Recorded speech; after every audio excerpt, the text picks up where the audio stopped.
Good evening, everybody, and welcome to another edition of Inside the Pit. My name is Scott Morgan, Rock the Motor City Madmouth. Have a great show lined up. We talk about the Miami Hurricanes, and we also are going to talk about Coach's favorite team, Florida State University, Rich Rodriguez. We're going to talk about the Dallas Cowboys. We're going to talk about the game you're looking forward to. And guess what? All three of my guys get a chance to speak their mind. Coach Panamago did it to perfection last week. So anytime I see something new, we're going to incorporate it. With that said, let's go to the crew real quick. Mel Farr Jr., welcome back to the big show. Hey, guys. How's it going? Doing great. And Travis Sherlock Holmes is back. Hey, man, we have a week of football. I am feeling great, sir. Yeah, me too. Although my college is mine, it's Coach Pano, who actually is claim to fame now, is creating the group chat. I knew you had it in you. Hey, Scott. What's up, Mel? Among other things. We are in it. Football season is amongst us. Yeah, I don't have to get creative with the topics anymore. I could just go to everything and be good stuff. All right. We're going to go to, first of all, we're going to lead off with the place that Candy Emily and I were at. We were at Ben Hill Griffith Stadium on Saturday night when the Miami Hurricane blew out the Florida Gators 41-17. And I'm going to tell you, you talk about the domination that Florida succumbed to. It was unreal. Let me go over some of the numbers here. The key numbers are total offense. The U had 529 to Florida's 261, passing 385 to Florida's 122. Cam Ward threw for 26, 35, 385 yards. Can only hope 385 touchdowns, right? 3 touchdowns and 1 interception. And of course, receiving Xavier Restrepo, 7 for 112, 1 touchdown. And Miami ended up getting 5 rushers involved, and they also had 10 receivers. On the Florida side, the guy claim to fame was Montrell Johnson, who had a 71-yard touchdown run. That was the main offense that you had with 6 rushers. The Gators had 6 receivers involved for 122. And this is only the 4th time that these two teams have played in the last 20 years. I have a feeling it'll be a while before they play again. And Florida now has lost 6 straight. So, all right, Mel, how do you size up what took place over at the Swamp? It wasn't very good. For the Florida fans, obviously, Miami looked good. And I think college football is better when the University of Miami is good. I grew up, watching, obviously, at a time when the University of Miami was good with, I think, obviously the ACC is better. It'd be nice if Clemson was better, playing better than what they've been playing. It just seems like one team gets it together and everybody else is trying to figure it out. But right now it looks like Miami is for real. They got a coach there. He's serious about recruiting. That's the whole key. You got to have the horses. If you don't have the horses, it's very, very difficult to compete. But it looks like Miami is back and Florida is struggling. I think the Florida is a proud program from when the old ball coach was there, and then they brought in I can't think of his name right now, but the coach that was in Jacksonville. The coach that was in Jacksonville, Urban Meyer brought him in there, and that program was, it was very, very difficult. I mean, they could compete with anybody, and to see them playing the way they are right now, it's disappointing. It's disappointing. I mean, I remember I had an opportunity to play the University of Florida my senior year. We played them in the Aloha Bowl, and having an opportunity to play a team like Florida is always a big deal. And for the program to look the way they look right now, I think it's disappointing, obviously, for the fans, but it's also disappointing for the competition in college football. Well, keep in mind the Gators have lost 6 straight, but if you think the answer is firing Billy Napier, don't think so fast about it, because the guy's got a $26 million buyout, and he's going to have a big buyout over the next couple of years. So getting rid of it, the only way he gets let go is if they end up not going winless. Then a booster is going to come up and bite the bullet and go ahead and do it. But I said I was going to take a more low-key approach, except for this topic. But I'm going to go ahead and let Travis Holmes pick me up here and tell me your thoughts about what took place on Saturday night at the Swamp. So that's funny, because I actually disagree as far as Billy Napier is concerned. I think he's out of the door. I think he's out of the door probably over the next month. Like, that's my personal opinion. That's not based on anything I've seen or heard. That's just, I truly believe that Florida was already not looking great last season.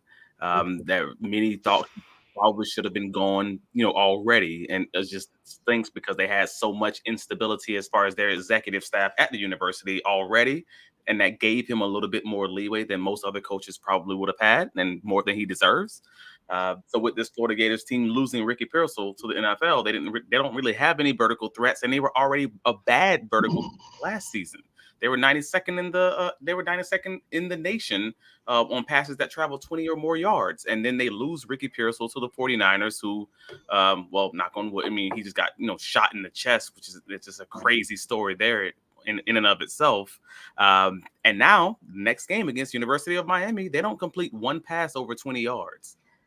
When you're a team who can't pass more than 20 yards, and they can just play you in the most aggressive form of football ever, and the other team is passing up and down the field, more than 300 yards, that's the ball game. Like, we don't even have to get into the rushing game and defense and everything else, man. So that is it. And frankly, yeah, Billy Napier, I don't know how you come back from that. Like, it's only one game, but I don't know how you come back from that with the rest of the baggage that he already has looming over him from last season.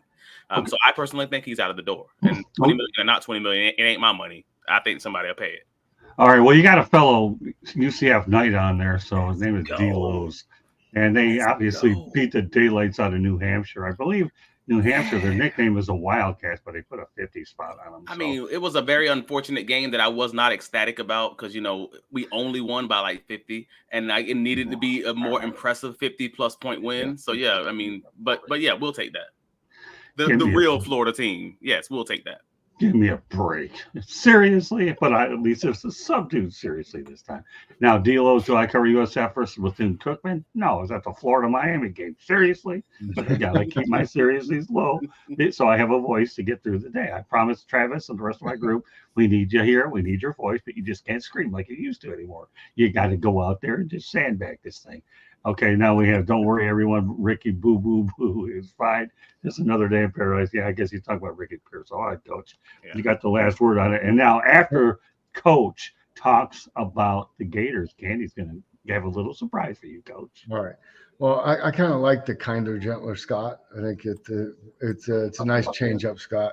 I'm with Travis. I think the writing's on the wall for Billy Napier, and this Miami game really highlights that because look at both of those schools changed coaches in the same year. So Mario Cristobal has been on the job the exact same time that Billy Napier has, actually like 2 weeks less, if you want to get technical.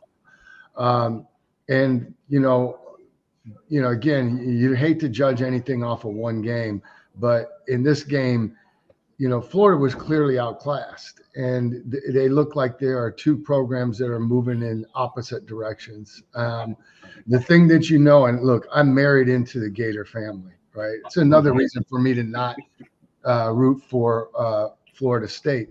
But here's what I know about Florida. I mean, they have very, very high expectations, and they have very, very little patience. They have hired and fired a ton of coaches, right? Because between the ones that, that Mel mentioned, which was, Urban Meyer and Coach Spurrier, you don't forget they had Bill Muschamp in there. Ron Zook had a turn at that job.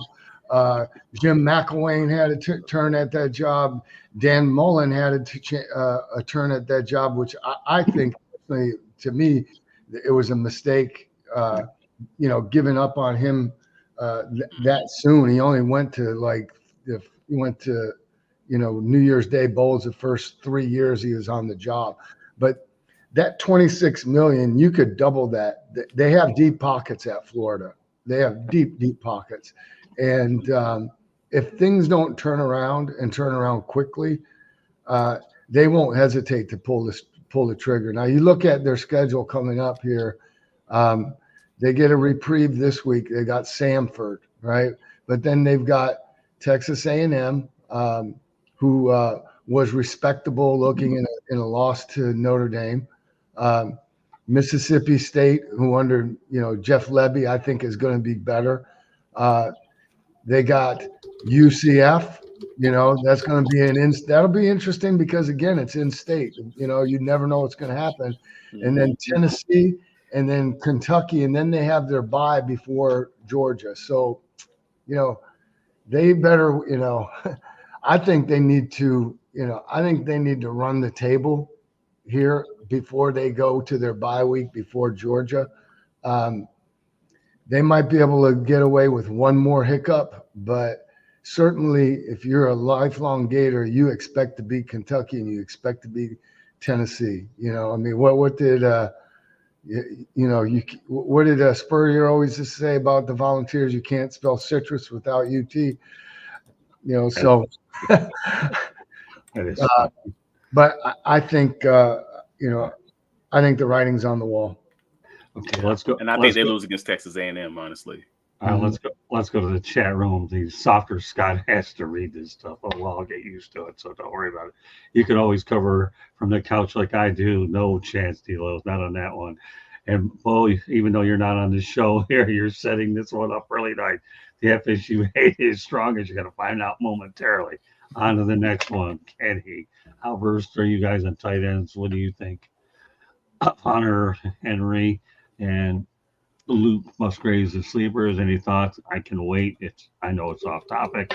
I don't know who wants to answer that one. Any of you guys know? I don't know how to feel about Hunter Henry just yet. I'll feel between the two of them. I feel better about Luke Musgraves, but I don't know enough about Hunter. Honestly, I haven't paid as much attention to him. Just what his surrounding cast looks like this season. Okay. Another blow says, how about the UCF Knights win? Okay, I got another one there in your corner there. But boy, I'll tell you, got a lot of friends out there. Travis, good stuff. Gee, I don't know about those emojis, whatever. Hello, talk. They fix in talk on that business. I got to be started with that. All right, George, Miss George. Hello, Yeah. George. Hey, George. Yeah, we can't forget about George Eichhorn. South Florida Tribune needs a special segment where Travis sucks. UCF football, bring on.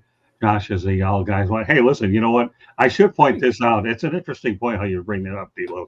Everybody's going to have a chance to rant on their own, and I won't, okay? All I'll do is pick out a few football games. I'm staying out of the rant category because the vocal cords won't let me, and the doctors won't either. And I got a bunch of thoroughbreds as co-hosts, so it doesn't matter. You don't need to. I'm not changing the name Motor City Mile Mouth to my hat. That's too expensive. And no more or less than the Detroit Red Wings. They still use Hockey Town, but, you know, they don't put it on the ice. So I have to make sure I can't change what I am. Just means I have to act differently on the air so that my throat stays exactly where it needs to go. With that said, we're going to preface Bo may not be on yet, but I got news for you. Candy, why don't you go ahead and cue it up about Coach and his rants? We're going to set it up and get used to more of these creative things, folks, because I'm going to make sure that these guys really realize the focus is on them, not me anymore. All I am is the point guard. Go ahead. I'm going to say it more than once. Screw Florida State. Like, I don't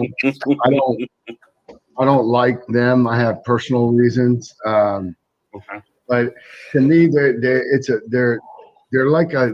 they just remind me of the whiny crybaby kid. You know, it's like. See, I'll tell you. Now, Bo, you're probably right. I do have a Dan Marino rant in me, but the vocal cord said, no, I'll leave it to you guys. Don't worry, Bo, when you come on next week, you get to rant with the rest of us. Coach, when you look at what we put on there, you know, here's a guy that didn't know anything about what he's doing, and he's a quick study.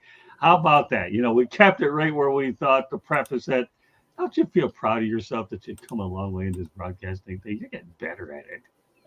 It's like anything else. The more you do it, the better you get. And I'm nowhere near as good. I'm honestly got great role models and mentors on this show. I think everybody does such a great job. Travis, Mel, Bo, and yourself, Scott. I'm just trying to keep up. You're doing great. All right, so B-Lows. All right, let's go. Scott, I know you have rant. Sure, I have a lot of rants in me, but the doctors have other ideas, let alone with therapy coming up soon. B-Lows. Don't worry, Coach. Josh and I all hate Florida State as well. Oh, look at that. See, I'm telling you, Coach, these guys are, you know, I get their regular chats all the day. You know, you got to pass their test is what you have to do to be accepted. Well, you know, you're doing it. I mean, it just takes a little while, but they're okay. They do a lot of good to help spread the word around these guys. You know, I mean, in fact, I love B-Lows. He said they're in fact a bunch of babies. Well, you know, GMTA, great minds think alike. They got you right, B-Lows. Look at this spirit we have. Okay, now let me preface the segment. Boston College 28-13 over FSU. Bill O'Brien's debut. Boston College is 16.5-point underdogs. FSU is now out of the top 25. O'Brien did a nice job at Penn State when he had to clean up that mess of Joe Paterno and Jerry Sandusky. FSU has lost 3 straight. Well, let's go ahead. You know what? We'll start off with Mr. Rant himself, okay, Coach Bono. But before you do that, Bilo says I was accepted to FSU, but there was 0% chance I was going there. Look at that. I like that one. And now we got another UCF. Nice charge on. Okay. And then, of course, Delos, I was accepted at FAU. I was a baby. These guys are on a roll. All right. So you better say what you got to do before they keep rolling, Coach. Size up last night's game. Obviously, the Seminoles are 0-2 for the year, and they've lost 3 straight, which is unheard of for 2 Florida schools to go 0-9. But that's exactly where we're at. Go ahead, Coach. Take over. Yeah, I mean, I think I think they got outperformed in every aspect. I'd say the only area where they kind of kept up or held their own was maybe in the kicking game. Boston College had a couple snafus, but I'd sum it up again. 267 yards rushing. Boston College was able to go on the road, at Florida Stadium and use Georgia Tech's blueprint and ran the ball at will. And I would say that I'm not surprised just knowing Bill O'Brien and the type of coach he is. We always talk about the Belichick disciples and how no one's been able to replicate that. But the one guy that has gone on that's come out of that system and has definitely held his own has been Bill O'Brien. I thought he did a very good job at Penn State, as you spoke about, Scott. Yeah. And I think he did a respectable job in Houston during his time there. I mean, there's a lot of people that have certainly done worse. And now at Boston College, he comes off and, really gets a signature win in week 1. And I would expect that should really, springboard them for the rest of their season. But I pointed that 267-yard rushing. I think there was also some poor decisions coaching-wise by Jay Norvell. I don't like to be critical of coaches, but I thought 2 fourth down decisions to go for it in the second half, and then not going for it, even though it was 4th and 15. But late in the game, when you're down 2 scores, it just the first one I think was from his own 40-yard line, 4th and 4, first series of the second half. I just think that was a poor mistake. Not only did they not get the first down, but they turned the ball over there, gave up an interception, and really gave up whatever momentum they had coming into the second half. And then they had another one that where they just got stuffed and then not going for it at the end of the game. So the heat's definitely turned up in Tallahassee. They need to find a way to turn it around quickly, or things could get really, really ugly there. Great transition. So Travis Holmes, we're going to ask you this, okay? I'm not going to go ahead and comment on coaches after I got nailed for Napier, so I'm staying out of this one. But do you think Mike Norvell's seat could get a little hotter at this, or do you think he has a little bit more leeway since they went undefeated last year? He has a lot. Go ahead. Yeah, I think he has a lot more leeway at this current moment in time. I mean, especially with the transition that they're aiming to do. They're trying to solicit other conferences and all of this. Like, because of all the moving pieces there, and the fact that he's coming immediately off, an undefeated season, and you could even argue with the rebuild and everything else, missing his top quarterback. All right, cool. I get it all. It makes sense that he would have at least a year, 2 years, something along those lines. But it is concerning that this wasn't a team that was simply out-recruited, that was simply dominated overall. And they were. These are some issues, don't get me wrong, but they look like a badly coached team. That's the... Can I comment on that too? I mean, Norvell's got some equity built up, like Okay. Travis says. The difference between Napier's looking at his third losing season, or Right. and Yeah, Napier should have already been gone. right. I mean, so but these stranger things have happened. You're talking about a lot of money. You talk about boosters and that sort of thing, and if the right person is available and wants that job, is interested in that job, then it'll happen. I mean, it's like you look at. They don't need an excuse. We're in what they said. We're a right to work state. They don't need they don't need an excuse to get you out the pain if they want you out the pain. Exactly, and just like I mentioned before, they'll find somebody to write that check. Yeah. Okay. All right, let's go to a quick B. Lowe's. Josh's baby Asher already got accepted there. He's 2 for crying out loud. All right. I'm not sure how to really take on that, but I put it up there so I don't have to listen to this guy say that I went out there and say, you ignored me. No, I didn't ignore you. Because actually, Josh's baby Asher's a cute little kid, so he deserves I am here for all of you in the chats just blaming FSU. I would go to any Florida school over FSU. I would go to FAU and FIU before I go to FSU. So I'm fully here for it. Okay. My high school was a partnership school with the University of Florida, and I still went to UCF. I was like, I'm not doing any of these Tallahassee schools, so I'm here for you. All right, D. Lowe's, thank you very much for joining us tonight. So with that said, okay, everything is for sale for the right price, no doubt about it, Bo. So, Mel, what are your thoughts about the FSU situation? Just let everybody know, after Mel is done, Candy's going to go in for a station break. Yeah, obviously last year Florida State, they kind of caught fire. They were undefeated, had an undefeated season. Quarterback goes down. They thought they should have had an opportunity to play for the national championship. I think they ended up getting blown out in the bowl game that they were in because their quarterback went down. Now they have a transfer. He's been everywhere. I mean, he didn't win at Clemson.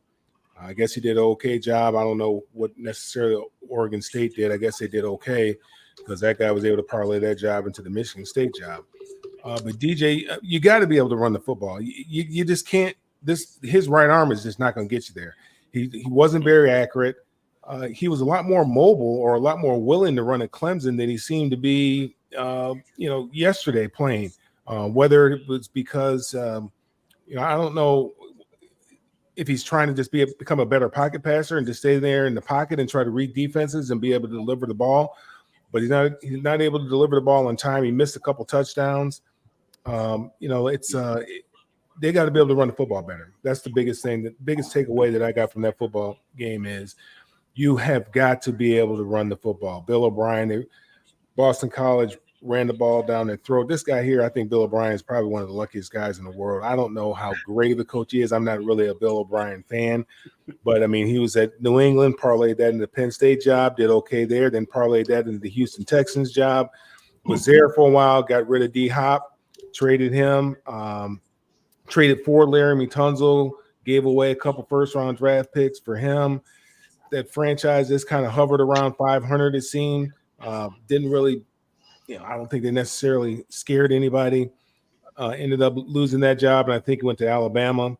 Did a good job there, at Alabama's offensive coordinator, and then left there and went to New England again with Mac Jones, and I figured that was a match made in heaven. That was his quarterback, and I figured that they get Mac Jones back on track, and end up, that didn't work out well. Mac Jones ends up getting traded. He's in purgatory now down in Jacksonville. He'll probably never get another opportunity to start. Just ruined the poor guy's career. But I think and then he was going to get fired, obviously, because Belichick left, and man, lands the BC job, his dream job. He couldn't be happier. I guess the Boston faithful aren't, they couldn't be happier. It's like a match made in heaven. Right. And, he kind of, got lucky, I guess. I mean, like Coach said, he just followed what Georgia Tech did, ran the ball down their throat, and was, lucky to come out of there. Well, not lucky, but they came out of there with a W. They soundly beat them without question. All right, let me add one thing to this because this is really interesting. I mentioned it at the beginning of the segment. I'm going to say it again, okay? The job that Bill O'Brien did behind Jerry Sandusky was a thankless job. He really did. You think about it, okay? Joe Paterno, obviously, they took his statue down. Everything he did, it went all for naught. And Bill O'Brien had to go behind that. that sex scandal. And he brought them back to respectability where James Franklin now is the caretaker of that program. So I'm going to tell you something. Yeah. We can say what a lot of people want to say, but I think that's one of Bill O'Brien's best coaching jobs of what he did in Penn State. Now, here's another thing I do want to point out, and that's this, okay? He got the NFL out of his system. He got the head coaching job at Houston, did a good job with it. So now he doesn't have to worry about it going for his next head coaching job. I could probably incorporate this as a topic later, but I want to say a few things while it's fresh on my mind. It's not uncommon for pro coaches to go back to college. Howard Schnellenberger's one that did well with it. And then we talked about Gene Stallings many years ago did well. And you get it out of your system. Even Nick Saban spent a couple of years at the Dolphins, and now he's back. We all know what he is. The list goes on and on. O'Brien got it out of his system. And I'll tell you this, he does really well over at Boston College. They'll put a statue in front of him in front of Boston College if he does a lot of things that most people think that he can do. I said my piece. I didn't have to scream to do it. I could say seriously, but I don't have to do it very loud. Candy, anything you want to add, let alone the station break that follows that? Well, you bet I do. You Okay. bet I do. Okay. Well, before the station break, if you don't mind, No. just because I know we're going to switch subject. Too. Okay, cool. Go ahead. Okay. So there was a player last night that used to play for Florida State, Trayshawn Ward. He had more yards rushing than Florida State did for the whole entire game. Him as a player. He had 61 yards receiving and 77 yards rushing. Florida State for the whole game had a whopping 21 yards rushing. Now, Mel, you know that no one's going to win with that kind of. Yeah, you're not going to win many football games doing that. No. And your third down efficiency was horrendous. 3 for 14. You're not going to win any games doing that either. And then fourth down, 1 for 3. There's no way you're going to win games with that. I'm sorry. I mean, that quarterback, DJ, why you stayed with that quarterback when you played the first game, you lost. Then you play this game, and he was missing bad. And there were receivers out there, and some of them I would say were the receivers' fault because they were dropping like crazy. But maybe you put somebody else in to spark that offense. Why you didn't as a coach. And then on top of it all, you had 7 penalties, whereas Boston College only had 1. Your team's not disciplined. That is by far the coach's problem. And the coach needs to own it. I'm glad I heard that he was, but that is not a good college football team. That was a painful game to watch. I mean, because I love football. I love a good game. That was not a good game. Well, I only made it to halftime. Let's go back to the chat room quick. Oh, Travis, you got to abandon Belos anyways. Yeah, so that's why we love Travis. Orlando Escobar, let me give you some good information, my friend. Michigan's performance wasn't as bad as you think because they played a tough Fresno State team that finished 9-4 a year ago. So I'm glad you feel better, but Fresno State is no slouch. And of course, Bo says I had more yards walking to my truck. Good stuff, Bo. Well, if you can't say it on the air, at least he says it in the chat room. That's a team player if I ever saw. Now to the station, sir. Go ahead, Ken. Well, Travis, did you want to say anything or more or no? Oh, well, I still wanted to touch on Bill O'Brien because I think guys like Bill O'Brien is like the bar rescue guy. If you ever seen that show, like they're just the guys who just keep coming to these terrible organizations, terrible places, and just kind of your job is to flip it. You're not going to necessarily make it into this great, 5-star hotel, but you're going to make it into being just get us where we can just float.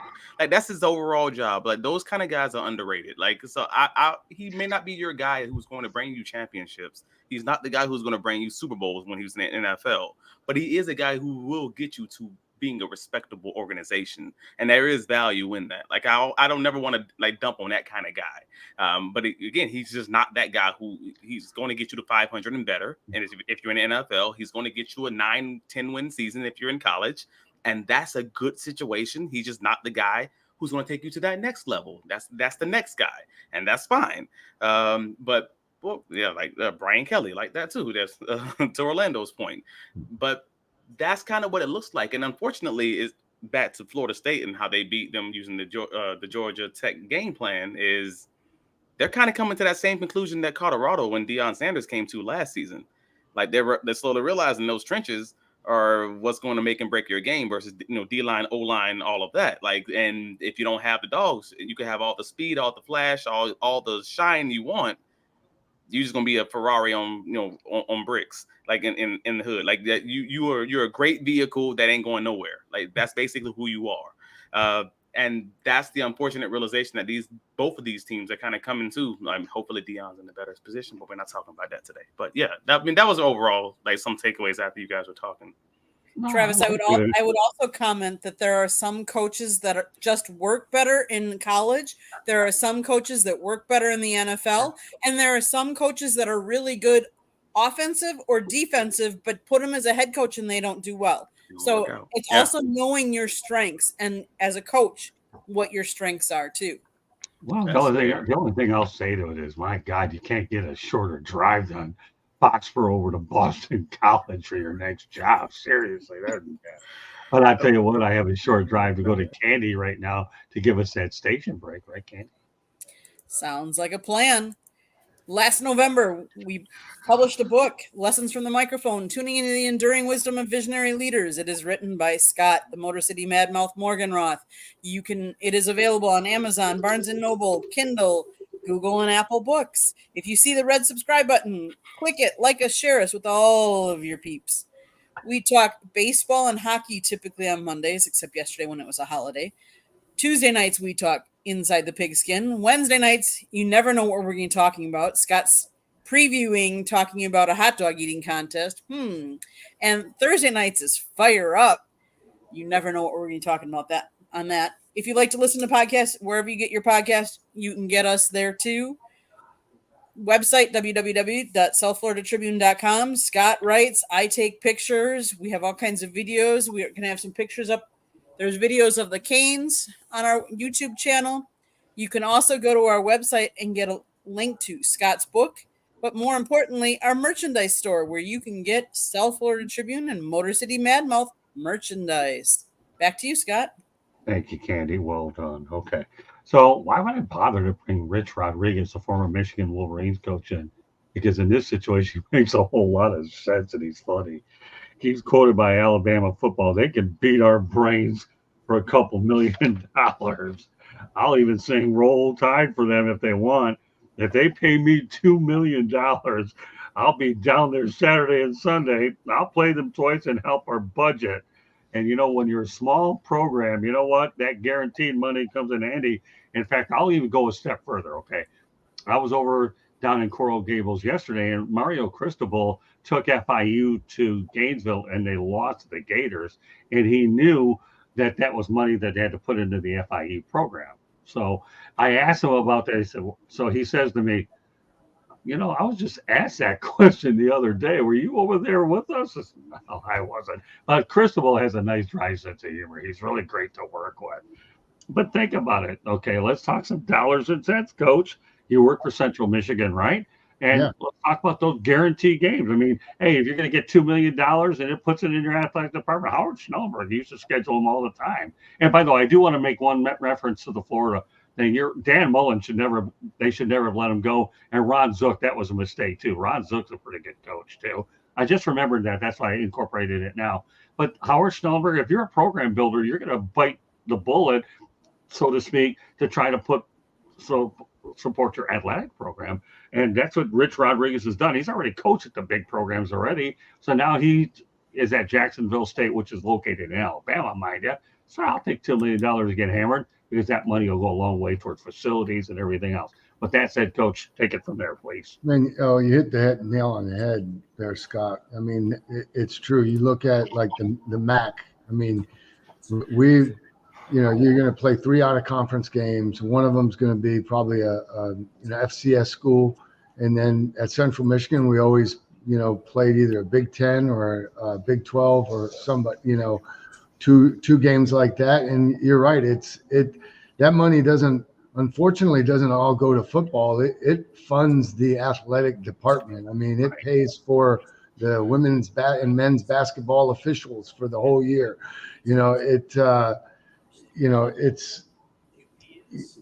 is you need that. You need those payout games to float your program, because you're not getting as much, you know, you're not getting the TV money that the big conferences get. You're not getting, you know, you're lucky to get average 20,000 per game.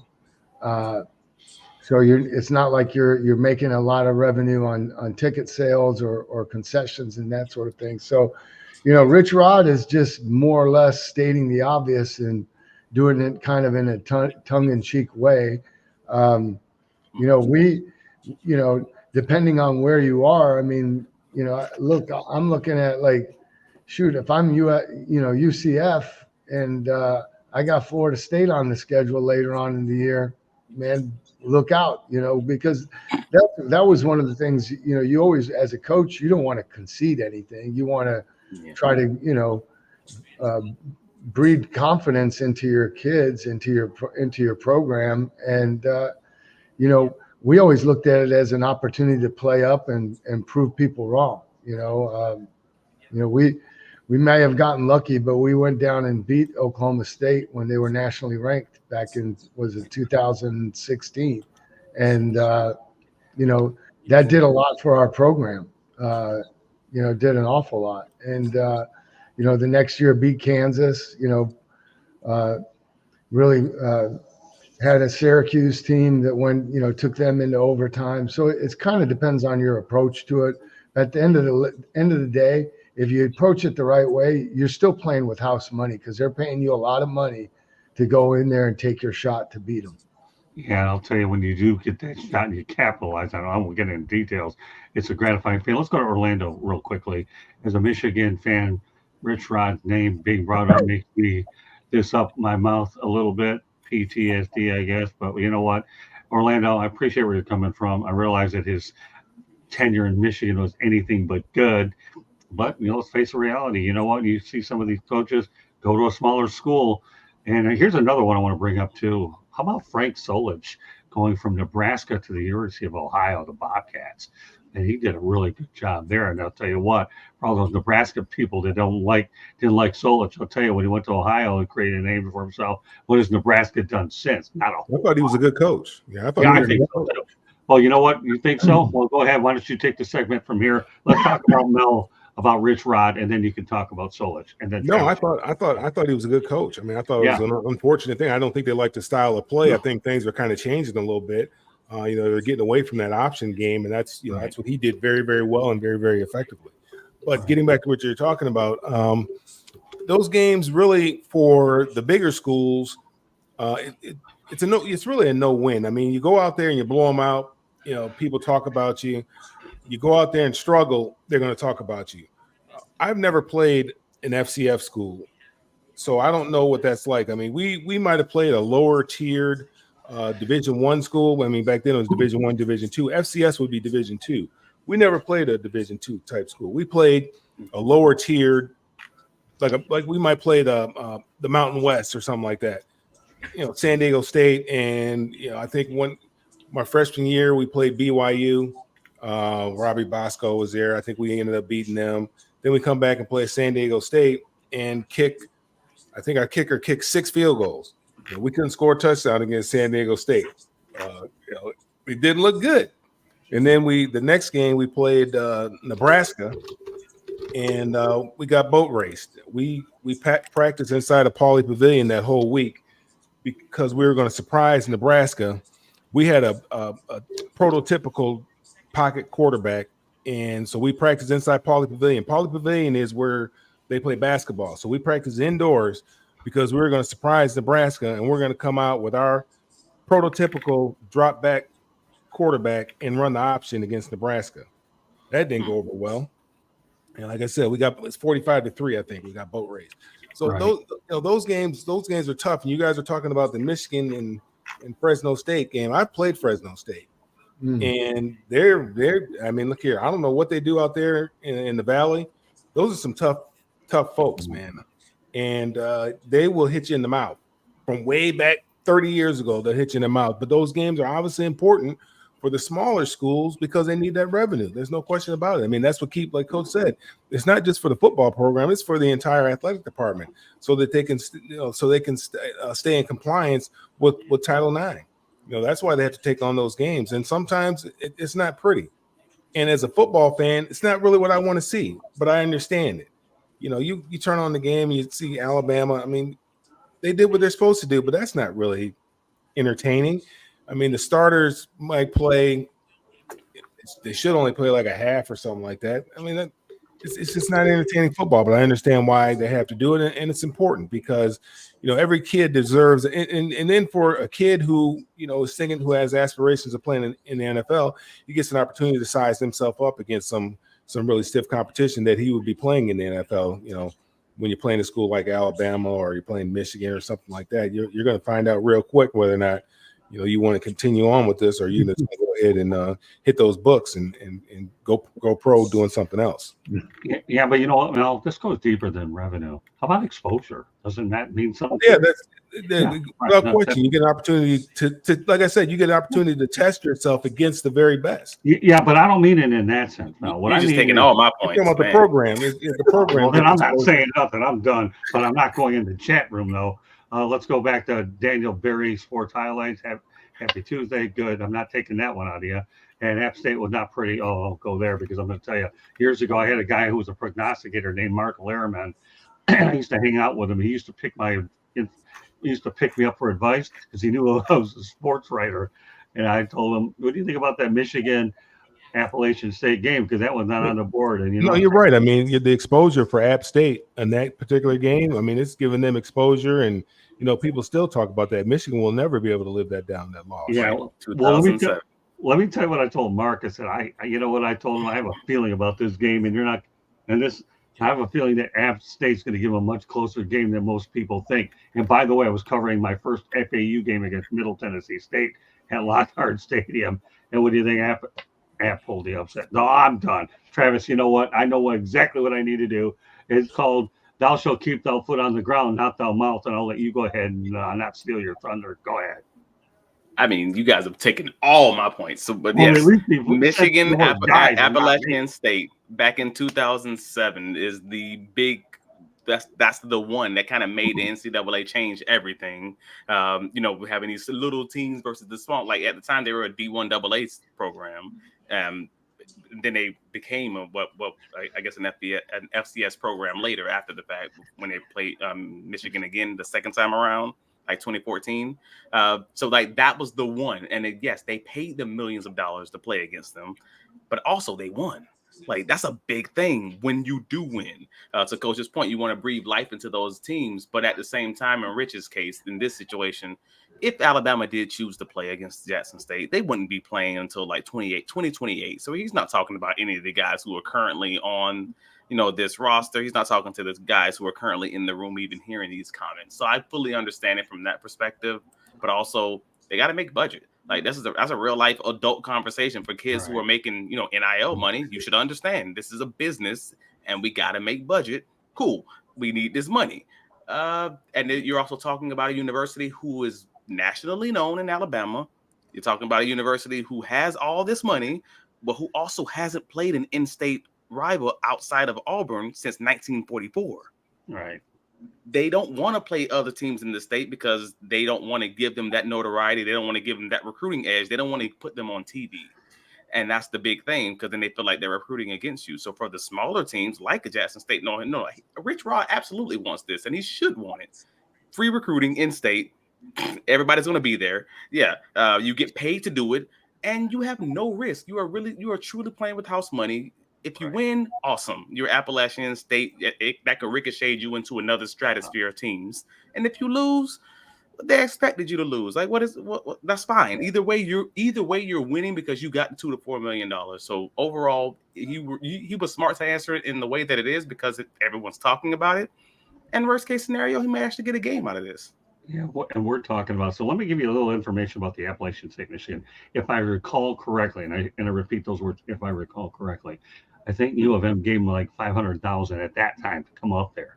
Okay, but then when they lost, they had to pay him a lot more money because Michigan had to redeem themselves after that loss, and obviously they came away with the win. If you're Michigan, and think about it, the number one all-time winningest program, do you think you want to be in the record books as 0-1 against Appalachian State? No, 1-1 looks a whole lot better than 0-1, and they paid a good penny to get the rematch. That's all I'm going to say The about NCAA had to change the rules around top 25 to allow a D1 AA team to be in the top 25 because they wanted that bad to put Appalachian State in the top 25 after they beat UM. Like that's how wild that was, man. Yeah, they did. I remember that. So I don't know if Rich Rod was App State. I think it was Lloyd Carr, if I remember right. It was Lloyd Carr.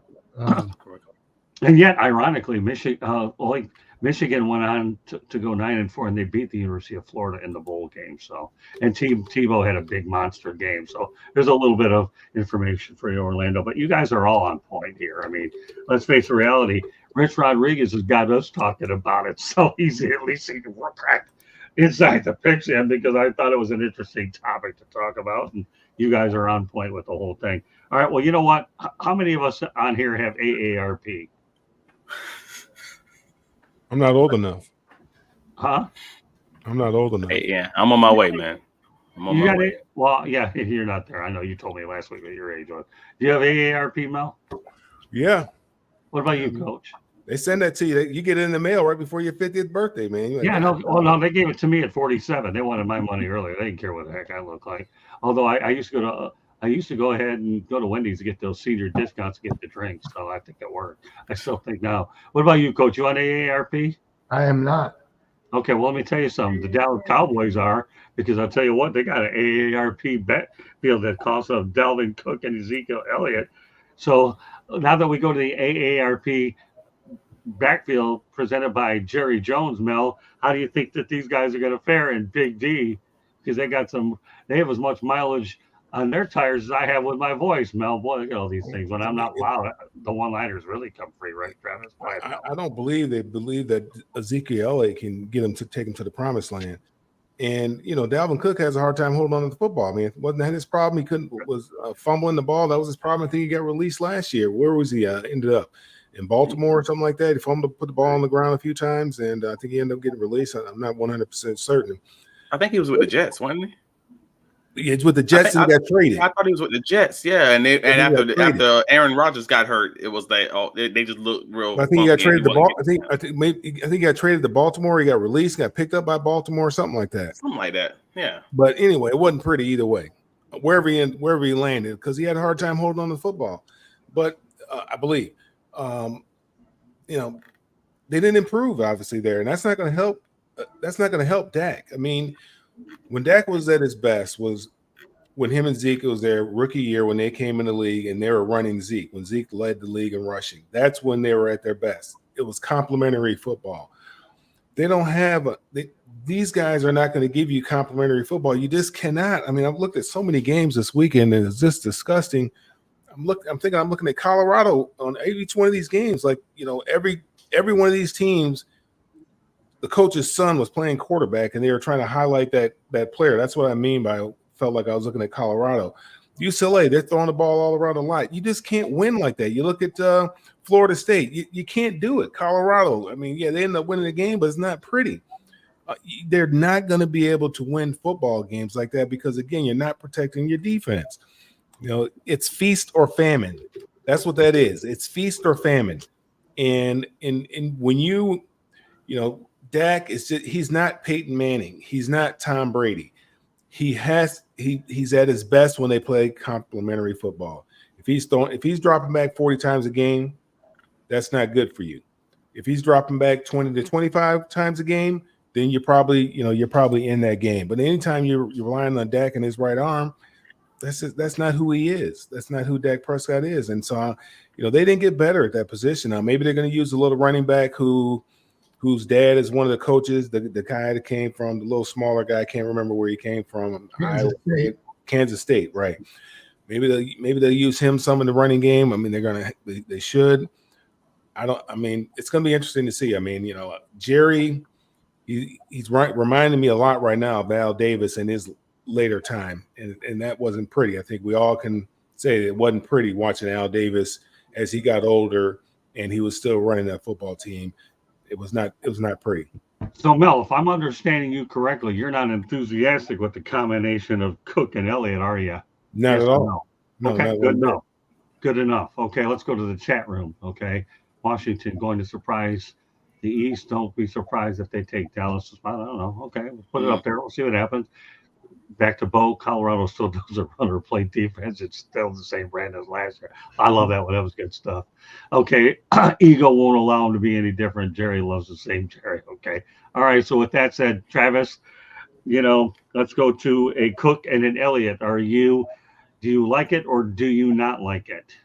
I mean, I don't think there's anything to like, honestly. Like, I mean, I would love to. Like, I don't want to defame either one of these men. Like, they may have been great men at one point, but that ain't where we are today. Like, I can just being objective, man. We got Cheeseburger Eddie and Old Yeller. Like, this is not the greatest situation for anybody involved at this current moment in time. You got Brian Schottenheimer as your OC, which is not a great hire, but it's like he's fine. You know what I mean? Like, you got older running backs, again, who you're just hoping are going to make it through the season.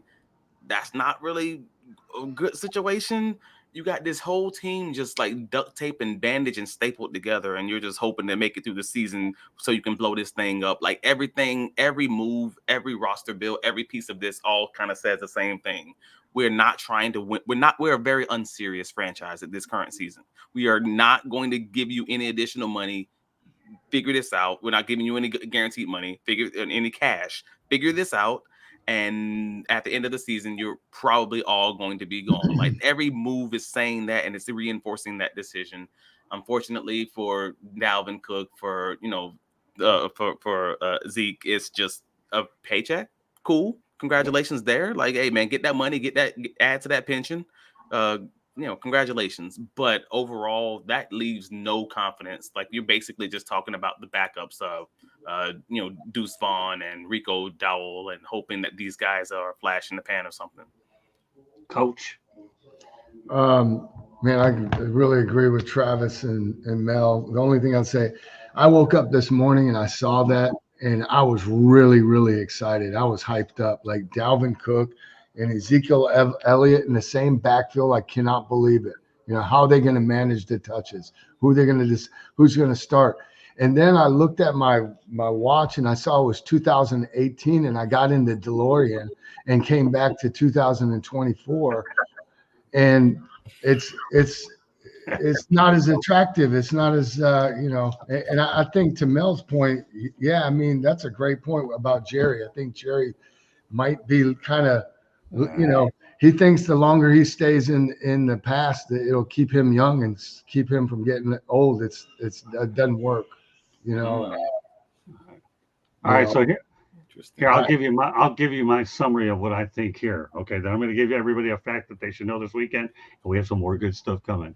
And I think of this backfield, it's called a PTP. You know what that stands for? Past their prime. Period. Okay, well, that's another P. We'll leave it at that. All right, footnote over the weekend here. Okay, reigning Super Bowl champs. Nobody has to comment. Just a piece of news here. Reigning Super Bowl champs in opening games are 38-18-1. The Kansas City Chiefs host the Baltimore Ravens. And mind you, this is all in the Super Bowl era. All right, so now with that said, we have a new segment. Everybody has a chance to rant, except me, because, I have to keep this voice, because I do a lot of these, and public speaking will be in the domain in 2025. So we're going to start off with the lead ranter, Coach Bono, who made this segment possible with his classic last week. And so we're going to call it, and if we ever need, we're going to call the rant segment the Coach Bono rant segment. I'll have to think of how to incorporate, but meanwhile, you can start. I just don't know how this is different from parting shots, but I'm going to go. Well, because you know what? I'll tell you why it's different than parting shots. Because parting shots is a simple thing where you can just be even keeled, which I've been forced to do tonight and going on. Being a rant means you get to raise that voice up so Candy can do some magical tactical stuff. I know. I just don't. I always want to be authentic, but I guess I would go off. Last week I went off on Florida State. This week it's University of Florida, and I just don't.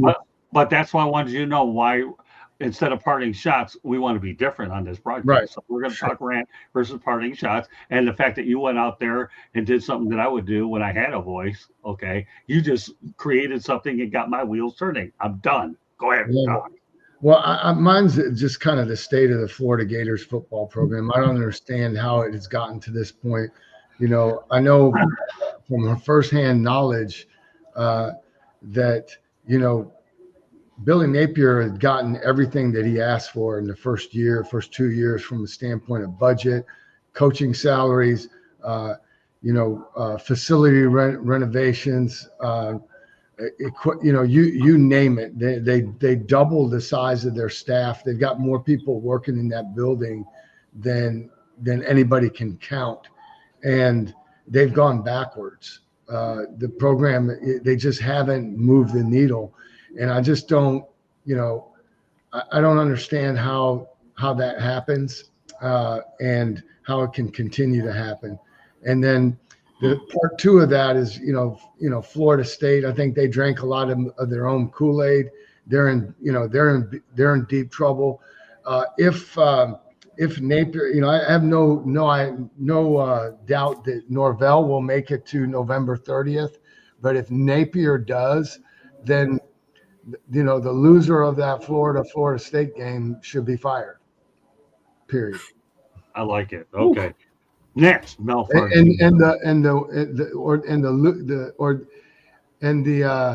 winning team should have to pay the other coach's buyout.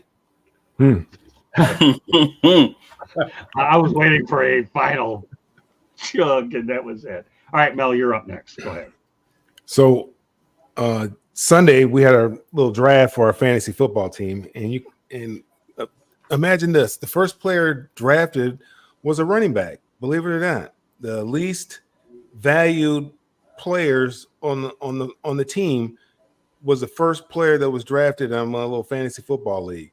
And it takes me back, and when we were talking about it last week, and not wanting to pay these guys, so you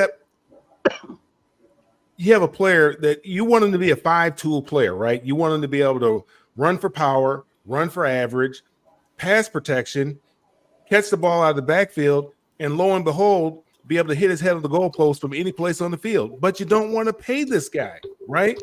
You don't want to pay this guy, but he has to be able to do all those things, right? But you don't want to pay him. And like I said, in the fantasy league, the first player drafted wasn't a quarterback, it wasn't it wasn't a wide receiver, it wasn't a tight end, wasn't a defense, it was a running back. So the running back, they are the horse that pulls the buggy on any franchise. You have got to be able to run the football at any level. If you expect to win, you need to be able to run the football. And you got to pay these guys. We got to start looking at them differently. These guys have got to come together collectively, but they got to strike whatever it is they need to do so that they can get their money, because pretty soon they're going to be getting less money than the kickers. There was a time when the running back was at the top of the food chain. That was not long ago when the running back was at the top of the food chain. Now we're down here scavenging for scraps. That's what we're doing. Scavenging for scraps. Guys getting cut, never seeing a second contract, having to just take whatever they're going to give you just because they want to continue to play football. Man, please stop. This is ridiculous. I like it. Okay, coming from a running back, I can see why he Mel didn't left out the part that he had the first pick in his fantasy draft. No, I didn't. I did not.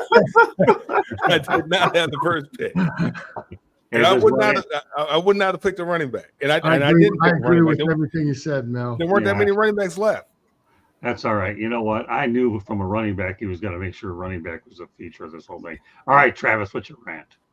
Running backs got to get the love, man. But there's a gulf between CMC and everybody else, man. That dude is a different type of running back. But yes, so my rant is, I'm tired of these talking heads, man. These national media, these content filler talking heads, man. Where and it's an NFL problem too. I don't want to make it just about the talking heads, but everybody's predicting the offensive rookie of the year. They're predicting the MVPs and they're having all those conversations. And I'm done hearing it, man. I'm done hearing these nonsense conversations where every offensive rookie, of the year nominee or every MVP has to be a quarterback.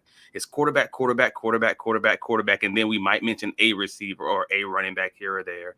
And I'm just done hearing it because it's nonsense.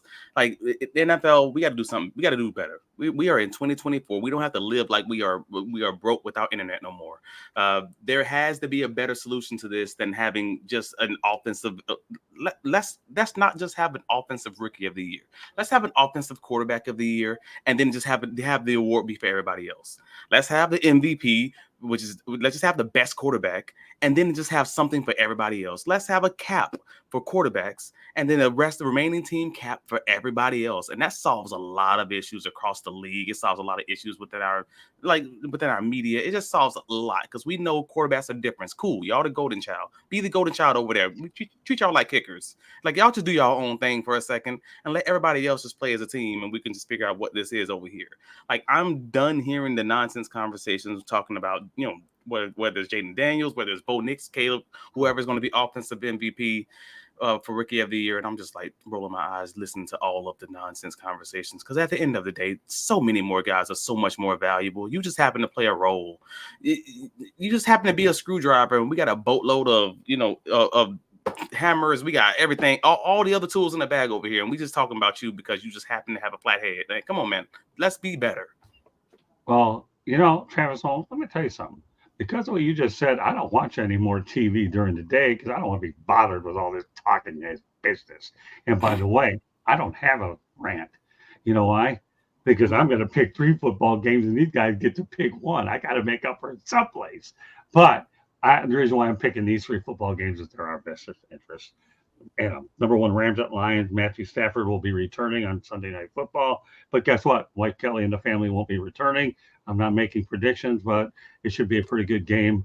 The Lions and the Rams are becoming a little bit of a rivalry because of Matthew Stafford, Jared Goff situation. Obviously, Matthew Stafford won a few years ago when they played the first time in LA. The one that mattered the most in the playoffs. Jared Goff got round 2. Second one, Texas at Michigan. Great to see 2 of the top programs play in a non-conference game. And number 3, I have to mention this one, Florida A&M at Miami. I'm learning right now that Florida A&M is a much better team than I even realized. So if I were Miami, they're not good. They're good, but they're not that good. They might hang. No, I know, but I'm going to tell you one thing, Mel. Working with Mario Cristobal, they got a new coach at FAMU. I mean, the head coach that was there left to take a position coach at North Carolina or Duke or something like that. Right. Become the running back coach. The head coach at FAMU left to take a position job. Position coach, yeah. Yeah, I get that. But my point is the fact that Miami won't take this opponent lightly. They don't take any they don't take any game lightly anyways. But the ironic thing about when I was in Gainesville the other day is Florida played a tough non-conference opponent for the first time in many years. The fact that Florida A&M now, we're talking about it, we're not going to take it lightly. I'll just be curious to see how the Canes react to Florida A&M after watching that game in Gainesville. Their band will win. Yeah, yes. I've heard about the band. Their band will win. There's no question about that. They'll win the halftime show. Yeah, well, you're probably right. But the fact is, I'm really curious to see this game on Saturday, and I will. It starts at 6:00 Eastern time, I believe, on the ACC network. So I'll be curious to see what Miami and Florida A&M will look like. But we all know that I think it's good. I think it's good for FAMU. Again, for the exposure, like you talked about. I think that's great. But other than that, I ain't got much to say about it. I mean, it's a tough game for Miami because if you don't put 100 on them, everybody's complaining. Number one, they're not as good. They're not going to put 100 on them anyway. Spread's going to be at least 60, I would imagine. Oh, I'm sure it will. But here's the thing: you're talking about a guy that once upon a time watched Miami crush Savannah State 77-0 many years ago. They're not going to put 100 on them. You know why? Because I'm funny how you bring this up, Mel. I was at the press conference with Coach Cristobal, and I asked him. He said, "This is a much tougher opponent. Don't take it lightly. He's going to go to a second and third string quarterback before they even get to him." That's what he's saying in public. That's what he's supposed to say. Well, I know what he's supposed to say, but I was at the press conference. Were you? As soon as he went back behind the curtain, he was like, he was back there laughing. Well, he does that to me all the time, so I'm used to it. But the bottom line is yeah, and their second and third string quarterbacks will go out there and see action anyways.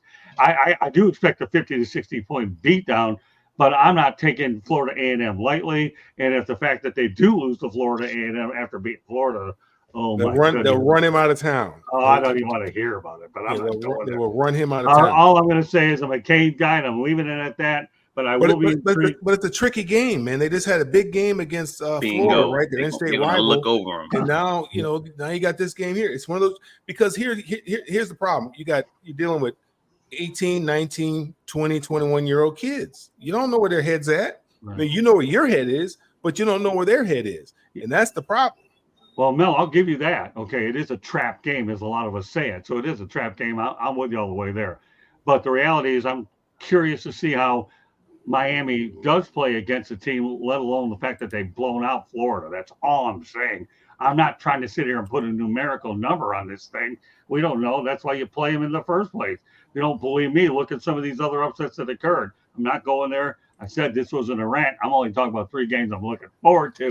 So I want to make sure I set the record straight. The Lions and the Rams, we'll all see it. And then Texas, Michigan, people are looking forward to that one. Florida A&M and Miami. So with that said, we'll start at the top. Coach, are there any game or games that you're looking forward to seeing over the weekend? I'm looking forward to seeing Michigan and Texas. I think there's question marks about, especially surrounding Michigan with all the transition and everything. And I mean, I make no excuses for it. I'm a Michigan fan. I'm a huge fan of Sharon Moore. I just want to see. It'll be a good early test, a huge early test for Michigan to see where they're at. And, I hope it's a good game. I think it will be. I know Texas will be ready. It's a really important game for them.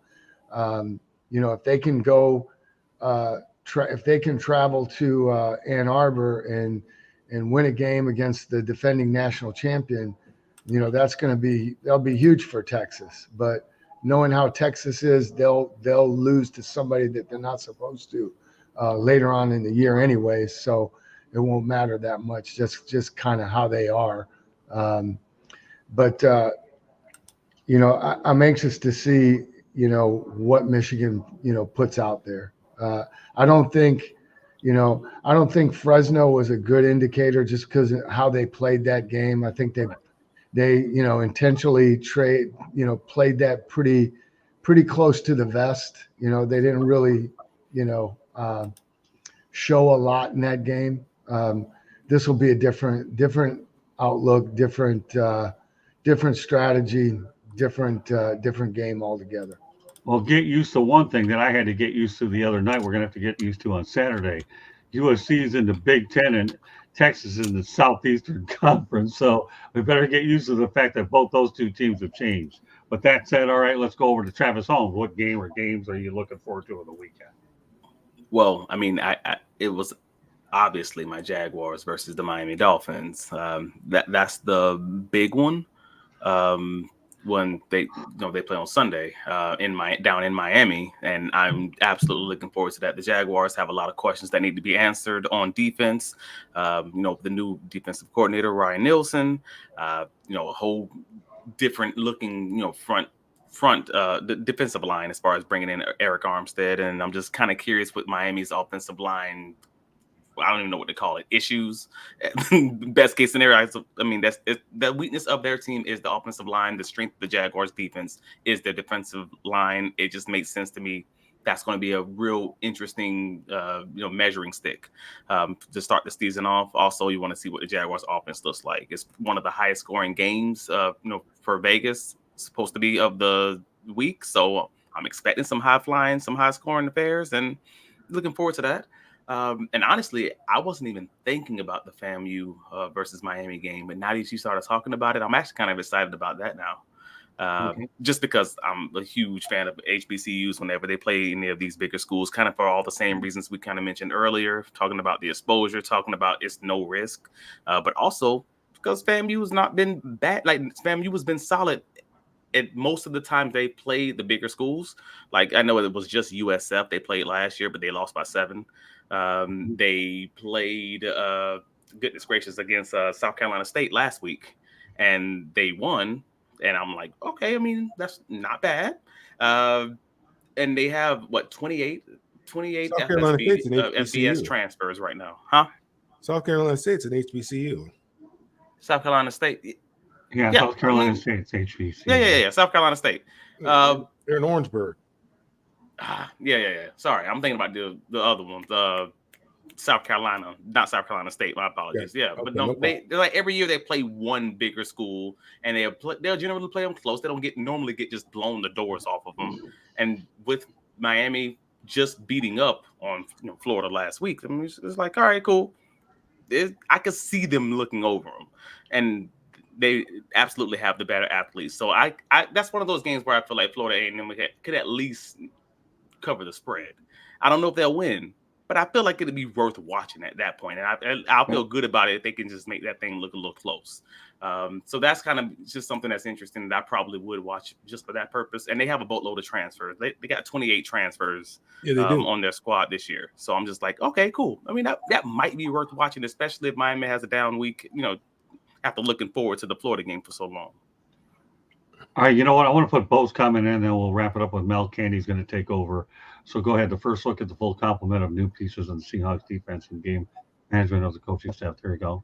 Of course, that's what he's going to say. He's up there in Washington. Of course, that's what he's going to say. All right. Well, now that everybody spoke their piece, you go ahead and say what games you're looking forward to. And of course, I'm going to say, and I've never been really a fan of this team, to be honest with you, because they always give us heartbreak.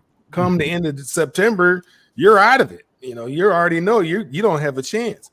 But I'm looking forward to seeing what the Lions are going to do this weekend. I really am. Right. I mean, I'm rooting for them, actually. I can actually say it and be proud about it, and not have to put a paper bag over my head or anything like that. And because I like the coach, I like I like the GM, I like what they're doing, and I like to see what they're going to do against the Rams, who obviously think that they're probably a pretty good football team. Jared Goff, probably has a little chip on his shoulder of how that thing ended, and I think he wants to obviously upstage Matthew Stafford, and I think that'll be a good game to watch, and it'll give us a good barometer to see where the Lions are this year. I mean, they came within a stone's throw last year of going to the big dance, so it's tough. It's really, really, really tough to win football games. It's really, really, really tough to repeat things because you forget how hard you work to get to that point. You got some new pieces, you got some new people there that didn't go through that struggle last year, didn't go through through those pains that they had last year and getting to that division championship game. But it's very, very difficult. So it's going to be interesting to see what their mindset is on the first game of the season and see where they are. 2 days ago, Brian, the head coach of the Lions was stopped talking about the Super Bowl, and the fact that he had to mention that I thought was very interesting. Yeah, I mean, you got to worry about. They read the headlines. Yeah, you got to be where your feet are. I mean, you got to worry about the opponent this week. I mean, the Super Bowl. There's a lot of games between now and then, and there's a lot of things that can happen between now and then. You just got to worry about this week. Yeah, but don't tell that. But don't tell that to General Manager Brad Holmes is out there on social media saying this is a Super Bowl team. I mean, they were a Super Bowl team last year. All right, but the point is, except for that second half when they came out, the GM is a different dude than the coach, though. The GM I know that's the CYA. He said, "Hey, I put the pieces together. Now you got to go out there and perform." Well, I know that, but come on, guys. Let me tell you. That man said, I built a great roster. Here's the thing about the NFL is I don't think that there's every year is different. Every team is different. I mean, every team's gonna at least 30% minimum of the roster is going to change, right. And then you have coaching staff changes. The league's about change. You cannot say a team last year was this and they should be this year. But the thing that the Lions have going for them is they still have their offensive coordinator, and they have to take advantage of it because he's been, his name has been mentioned for a few head coaching jobs. the last couple of years, and he stayed there. And they had to be able to take advantage of this opportunity while they have him, because I don't know who's going to come in and replace him. He's done a very good job with that offense. That offense has been very prolific. So you have to take advantage of that. If anything, they've been kind of deficient on the defensive side of the ball. But offensively, they've done very well. Yeah, no, what, Mel, you do make a really excellent point. The fact is they were able to maintain their coordinators when they were highly sought after head coaching candidates does make a big deal. It really, really does, let alone the fact that coach everybody. Yeah, as Philadelphia. I mean, now all of a sudden, Nick Sirianni, he can't coach. Yeah. That's right. Yeah. No, that's exactly a great example. Yeah, those are last year's Super Bowl team might be out of the playoffs first round. They want to get rid of him last. They're talking about getting rid of him last year. I mean, if he doesn't do something this year, he's going to be with us here next year. Yeah, well, where's Byron Leftwich? Yeah, where's Byron Leftwich? Oh no, I'm with you. I think he's coaching Pee Wee. I have no idea. Candy would find that out if anybody. But no, you guys all make valid points. You really do. Mel, you hit a bullseye with the fact the Lions have cohesiveness on the offensive. You got to take advantage of it right now. Right. Oh yeah, the window's closing there. And of course everybody makes a valid point. Who cares? I mean, that's what it's all about. That's what we are. We're a crew here. And to put some of this fake business up there that we think we're going to speculate out of this. Our goal here on this show is to educate and give you hard facts. I don't care about predictions of who's winning. That doesn't mean nothing. I don't even care about that stuff. If you want that stuff, there's other ways. But I want the best hard-nosed topics where they stimulate discussion. I think that's what we work really diligently on Inside the Pigskin to provide. And tonight we took it to a different level because we're letting them all rant except me because I don't need to do it no more. I got other guys capable of doing it for me. All right, with that said, Candy, take over. Take over. You got it. Take over. So, well, I think we're to the end of the show. I think it's time for everybody to let everybody know how they can get a hold of them. So, Travis, how can people find you? Well, you can find me on all the socials. Travis D. Holmes, right over here. Yeah. On all the socials. Find my writings covering the Jacksonville Jaguars at bigcatcountry.com. Cover the post-game write-ups, press conferences, practice reports, things, just everything. Just save it as your favorites. Come on. We have the Do All Die podcast on Friday.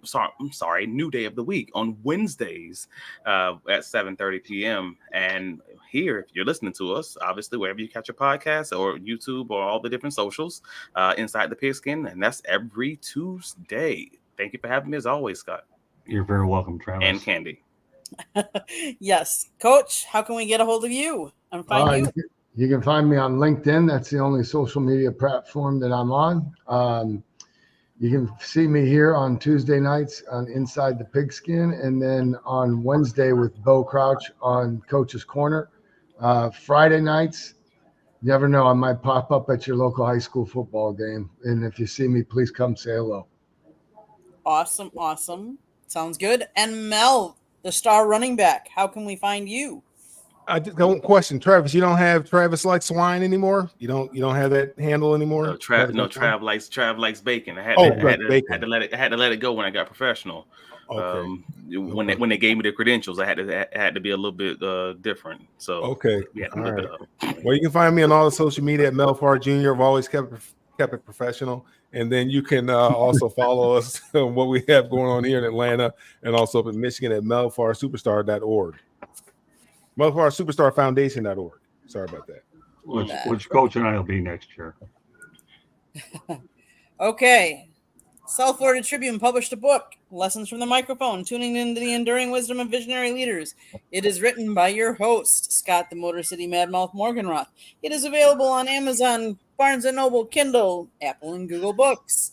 You can also find a link on our website, www.southfloridatribune.com, where you can also find a link to our merchandise store where you can go out and get all kinds of fabulous merchandise. You can also see Scott's writing and my pictures. If you see the red subscribe button in the lower right-hand corner, that means you have not subscribed to us. Please do so and get notified whenever we come on. Monday nights, we talk hockey on Fire Up Florida. We talk baseball on 108 Stitches Baseball Talk. Tuesday nights, Inside the Pigskin. Wednesday nights and Thursday nights, Sports Exchange and Fire Up, respectively. You never know what topic you're going to find on either of those shows. And then Scott throws in Motor City Madmouth Show on nofilter.net watch for more details about that show. You can also, wherever you get your podcast, we're there. If you want to sponsor a show or advertise, call Scott 954-304-4941. If you missed any of that, it's been scrolling along the bottom. Back to you, Scott, to close us out. All right. Thank you very much, guys. You did an unbelievable job. We appreciate all the participation in the chat room. Even though Bo wasn't on set today, at least he was able to contribute his way. Thank you so much, Bo, Orlando, and D-Los for a while. So on behalf of Travis Holmes, Coach Bono, Melfar Jr., and of course, Bo next week, hopefully he'll be on. My name is Scott Morgan. We're out the Motor City Mad Mouth, though people might call me mild after tonight, but thank you for joining us on this edition of Inside the Pigskin. We'll see you next Tuesday night. Enjoy opening week, everybody. Bye now.